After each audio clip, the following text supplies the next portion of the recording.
Slow English Podcast. From Speak English with Class.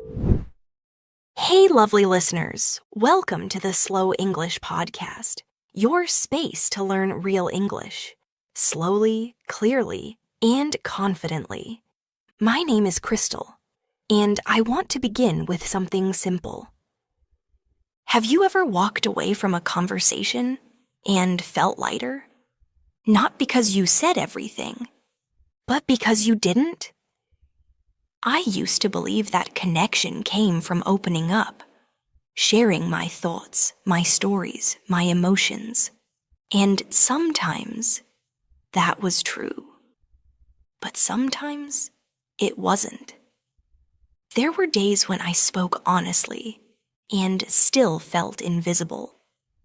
And nights when I kept something inside. And strangely, felt safe. That's what this episode is about. The quiet power of privacy. The soft strength of keeping things to yourself. You'll hear my story, and maybe parts of yours too. And as always, we'll practice English. Slowly, clearly, and with heart.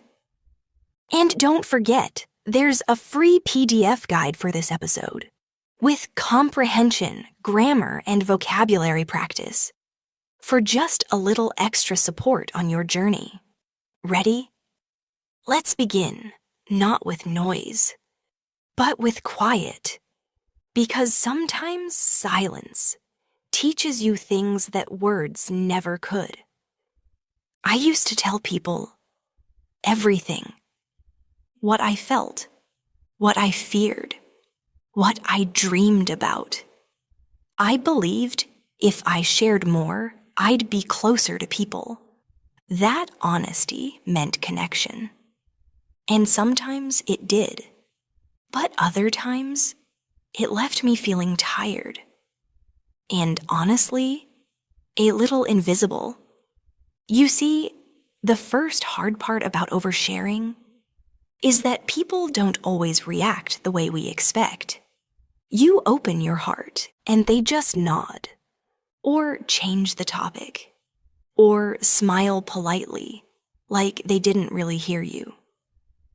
That kind of silence hurts in a quiet way. You walk away feeling heavy, thinking, maybe I said too much, or worse, maybe I don't matter. And then there's the second part. Sometimes what you share doesn't stay safe. A story you told in confidence becomes a joke at lunch. A personal truth gets repeated to someone else, without your name, but with all the details. Suddenly, your words are not yours anymore. And you're left thinking, why did I give them that part of me? That's when it began for me. The quiet shift. The feeling that maybe not everything needed to be spoken out loud. But old habits don't change overnight. Even after that moment, I kept sharing. I still believed that if I trusted the right people, it would be safe. And maybe, in some ways, I was still a little immature. I hadn't yet learned that some stories are meant to be held, not handed out. I remember one moment clearly. It was a quiet evening. I was sitting with a friend I thought I could trust. We were at her kitchen table drinking tea, and I started talking about something personal. It wasn't a secret, but it was close to my heart. I told her I was thinking of leaving my job, that I felt stuck, like I wasn't growing, that every morning I woke up with a heavy feeling in my chest, like I was pretending to be okay. I told her I felt scared, because I didn't have another plan yet, and I didn't know if I was being brave or just being foolish. She nodded. She said, "You'll figure it out." And that was it. No real response. No deep conversation, just a smile and another sip of tea. I felt a little silly after that, like I had opened a door and no one walked in. But what really hurt came later. A few days after, I got a message from someone else, a friend of a friend. She said, "Hey, I heard you're quitting your job. That's wild. What happened?" I didn't reply right away. I just sat there, holding my phone and my breath. That was the moment I knew. My quiet fear, my private struggle, had turned into someone else's coffee table story. I gave too much, and they didn't hold it with care.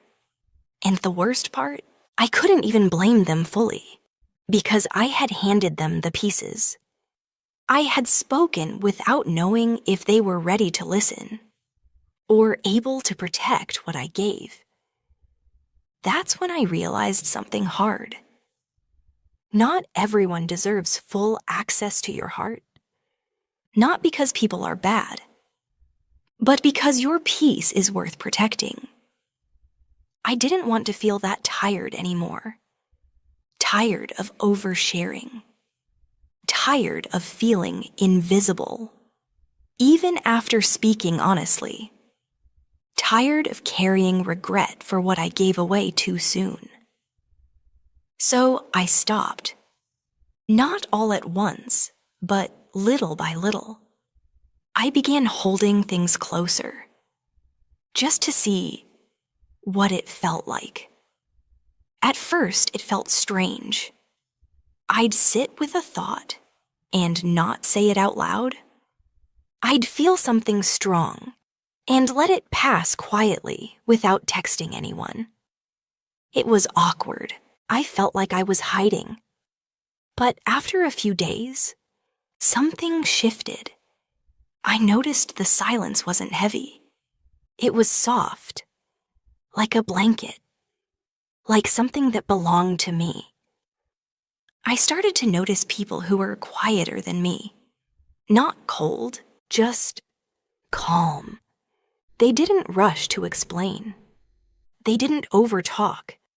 And still, people respected them, listened to them, trusted them. And that's when it hit me.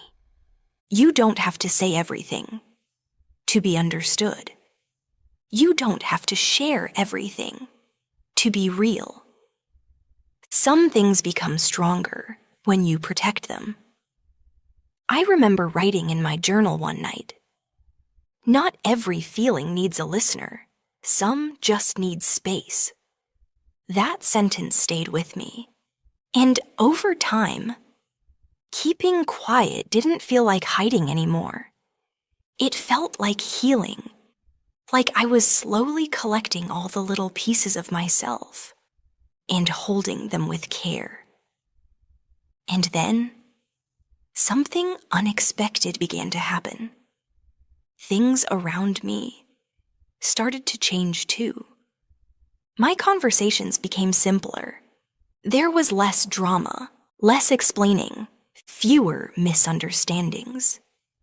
I felt more in control of my emotions because I wasn't handing them out to everyone anymore. I gave them space. I let them breathe. I stopped feeling that pressure to answer every question. I realized it's okay to say, "I'm still thinking about that," or even, "I don't feel like talking about it." And something beautiful happened. People began to listen more. Even though I was saying less, I became someone others saw as calm, collected, private but not distant. They started saying things like, "You seem more peaceful. You look lighter these days. You speak so gently, but it carries weight." And I smiled, because what they didn't see was that the strength they were noticing was built in silence. In all the moments I chose to keep something, just for myself. And maybe now, it's time for me to share something with you. If you're someone who shares easily, who speaks from the heart, who wants to be understood, I get it, I really do. There is beauty in being open. But there is also strength in knowing when to stay quiet. You are not rude for holding back. You are not fake for keeping some thoughts to yourself. You are not cold for protecting your peace. You are still kind, still real, still you, even in silence, because not everyone deserves your full story. Not everyone knows how to hold your truth with care. And you don't need to shrink just to feel heard. So here's my gentle question for you. What's one thing you'll keep just for yourself today? One feeling, one dream, one quiet thought. That's yours, and only yours. So, my lovely listeners, thank you for being here, for listening, not just with your ears, but with your heart. I know today's topic was quiet, but sometimes that's where the loudest truths live. If this episode made you think, or simply made you feel a little less alone, then I'm glad. Because that's why we're here. Not just to learn English, but to grow gently together. Don't forget, you can download the free PDF guide for this episode. It includes comprehension questions, grammar, vocabulary, and a few soft reflection prompts. Just a little extra support for your English and for your heart. Take your time, stay kind to yourself. And remember, you don't have to tell the whole story to live it fully. I'm Crystal, and this was the Slow English Podcast. I'll see you in the next episode.